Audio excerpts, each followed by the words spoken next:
Hari Pencegahan Bunuh Diri Sedunia, Creating Hope Through Action, International Association for Suicide Prevention.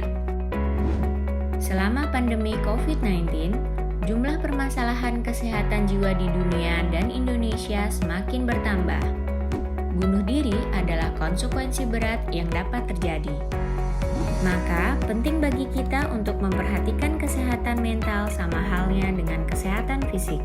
Menurut data dari WHO, lebih dari 800.000 orang meninggal karena bunuh diri setiap tahun.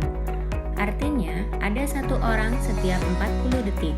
Perhimpunan Dokter Spesialis Kedokteran Jiwa Indonesia juga menyebutkan jika dari 4.010 partisipan swab periksa, 1 dari 5 memiliki keinginan lebih baik mati, terutama muncul pada kelompok usia 18 hingga 29 tahun. Terdapat beberapa faktor risiko munculnya permasalahan kesehatan mental selama pandemi COVID-19. Tingginya angka kesakitan dan kematian, stigma terkait COVID-19, krisis sosial, permasalahan ekonomi, penutupan beberapa daerah risiko tinggi, tersebarnya misinformasi dan disinformasi, adaptasi kebiasaan baru seperti bersekolah dan bekerja dari rumah, kehilangan dukungan orang terdekat, serta keterbatasan fasilitas pelayanan kesehatan termasuk pelayanan kesehatan mental. Berikut ini adalah hal-hal yang membuat seseorang lebih berisiko melakukan bunuh diri. Riwayat percobaan bunuh diri sebelumnya, memiliki masalah hubungan, melakukan hal-hal yang berbahaya, kematian orang terdekat atau keluarga, riwayat masalah mental sebelumnya, korban perundungan, kehilangan keluarga atau teman karena bunuh diri, disabilitas atau penyakit kronis lain, dan riwayat penyalahgunaan alkohol dan obat-obatan terlarang. Berikut ini adalah tanda-tanda orang yang akan melakukan bunuh diri.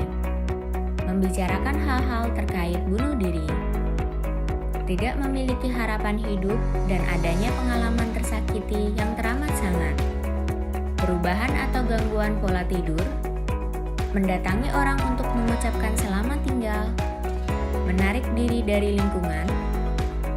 Peningkatan penggunaan alkohol dan obat-obatan terlarang, mencari cara untuk melukai diri sendiri, serta perubahan suasana hati seperti depresi, kehilangan minat, cemas, lekas marah, dan lebih mudah terhina. Berikut ini adalah tautan yang dapat diisi untuk swab periksa bunuh diri dari Perhimpunan Dokter Spesialis Kedokteran Jiwa Indonesia. Menurut WHO, ini adalah hal-hal yang dapat kita lakukan untuk menjaga kesehatan mental selama pandemi COVID-19. Menjalin hubungan yang baik dengan orang yang dapat dipercaya, menjaga pola hidup sehat, menghindari penggunaan alkohol dan obat-obatan terlarang, mengumpulkan info dari sumber yang kredibel, mengurangi kekhawatiran dan agitasi dengan membatasi berita negatif yang mengecewakan. Melakukan hobi dan menulis jurnal atau menggambar juga dapat membantu kita dalam mengelola stres. Namun, apabila setelah melakukan hal-hal tersebut masih ada ide untuk bunuh diri atau menyakiti diri sendiri, maka segeralah mencari pertolongan ke profesional. Hal-hal yang dapat kita lakukan ketika menghadapi orang dengan ide bunuh diri antara lain, bersikap sabar dan berusaha terlihat tenang. Mendengarkan mereka tanpa terkesan menghakimi. Tanyakan pertanyaan terbuka. Tunjukkan bahwa Anda benar-benar mendengarkan dan memahami dengan menyimpulkan dan menyatakan poin-poin penting yang mereka sampaikan. Serta tunjukkanlah empati yang baik.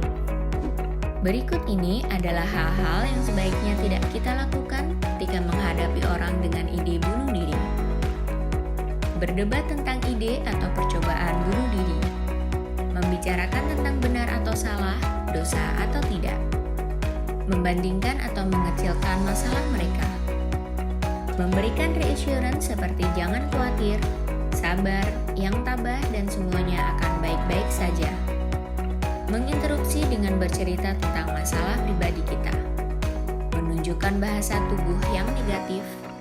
menantang mereka untuk betul-betul melakukan bunuh diri, serta buru-buru melabeli mereka dengan diagnosa gangguan jiwa.